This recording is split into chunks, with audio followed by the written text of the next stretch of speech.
Now, objective 2, describe the physical and structural support for the central nervous system. So basically, we're looking at things like the skull and the meninges here. So the physical support of the central nervous system are bone and then meninges. Bone will be the cranium, so the skull, which is the bony casing that houses the brain, and then the vertebral column, typically known as the spine, which is the bony casing that houses the spinal cord.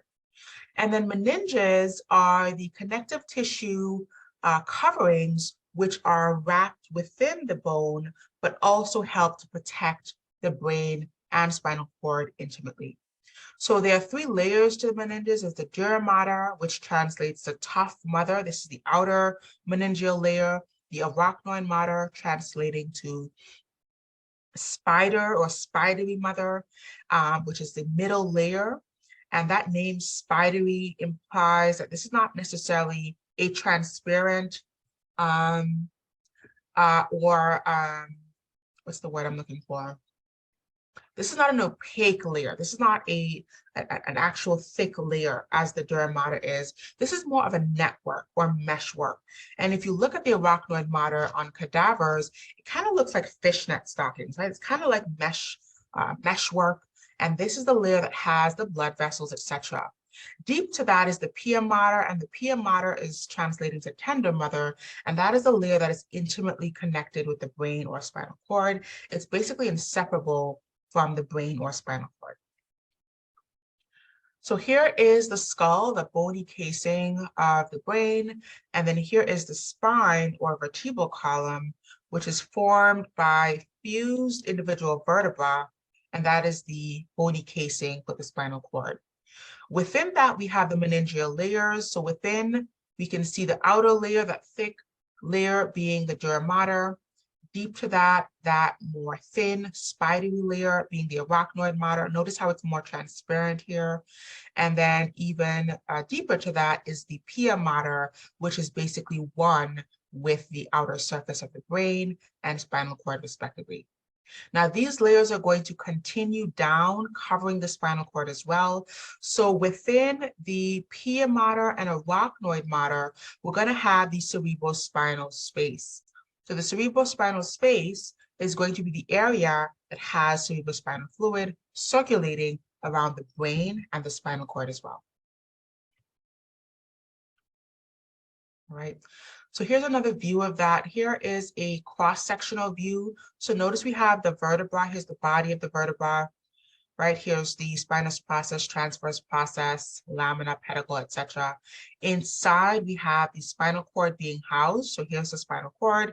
And then we could see the spinal nerves, which are projecting out at each level. These are going to eventually give rise to the peripheral nerves, the autonomic nerves, etc. from the spinal cord. If we look more closely at the skull, we can appreciate the dural sinuses. So here's the dura mater, and then there are these spaces within the dura mater where the venous blood will pool and then drain back into the venous system. This is also the area where cerebrospinal fluid will drain back into the venous system as a way to recirculate and regenerate that cerebrospinal fluid. So cerebrospinal fluid is made by the epidermal cells that line the ventricles. We'll point those out again coming up. And then it can be reabsorbed back into the sinuses, back into the venous structures, and then it can continually be made and reabsorbed to keep that circulation regenerating. All right, so the other support of the nervous system is the cerebrospinal fluid. This is made and circulated in the cerebral ventricles and then eventually around the meningeal layers within the pia mater and the arachnoid mater, which is called the subarachnoid space. And so this is a clear, watery fluid that is bathing the central nervous system. It's also going to help suspend the brain. So if you think about it, the brain, again, very delicate structure, and it is housed in this very hard, bony casing. So if it were just sitting in the brain, if I were to tilt my head or even, shake my head vigorously, then you would have that very delicate brain just kind of sloshing back and forth in this very tough, hard, bony casing.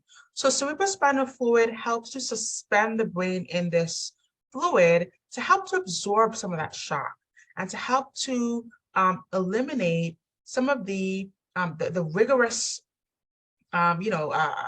injurious insult that could be impacted on the brain by way of coming in communication to the brain in case the bony casing. So cerebrospinal fluid is another component that helps to protect the brain and spinal cord. It is made by the ependymal cells. The ependymal cells form what's called choroid plexus. So basically the structure that's lining the ventricular cavities that actually makes the CSF, it is going to be circulated through the ventricular systems and then into the subarachnoid space, and then eventually be reabsorbed by the arachnoid villi. So those little projections that we showed earlier, and then we enter the venous structure, and that can happen continuously again and again. The function would be to cushion the brain. So that's kind of the word I was looking for, cushioning the brain within the cranial cavity. And then it also helps to maintain a stable interstitial fluid environment. And what that means is that the amount of electrolytes, the amount of sodium, potassium, glucose, proteins that is surrounding the central nervous structures is pretty much kept stable and constant by way of having this fluid that is unique to the nervous system, made by these glial cells, circulating and then reabsorbed. So it helps to keep the environment surrounding the nervous system structures fairly constant with respect to electrolytes and sodium and glucose and all that. All right, so speaking of those levels, let's look at the composition of CSF and compare that to the composition of our typical plasma. So as far as glucose and proteins, this is where we see the biggest discrepancy, right? So in plasma, there's a lot more glucose than there is in the cerebrospinal fluid. And same goes for protein. So there's a lot more protein and a lot more glucose in our plasma than there is in CSF. And this is partially because of the blood-brain barrier.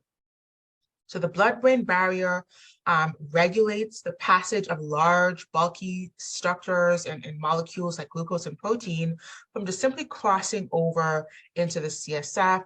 And these structures are only going to cross by way of certain carriers and transporters, which we'll talk about.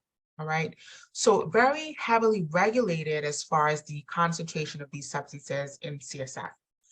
If we think about the other electrolytes, so sodium, potassium, chloride, there isn't too much of a difference in the concentration.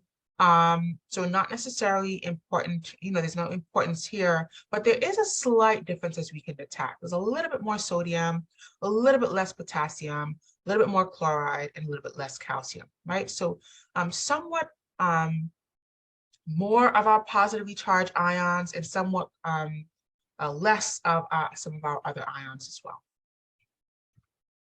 All right, now if we think about the ventricular system, hopefully you're talking about this in the lab as well, so that you can put a visual to some of these structures and kind of look at the gross anatomy of these structures. But the ventricular system are these ventricular spaces which are deep within the central part of the brain.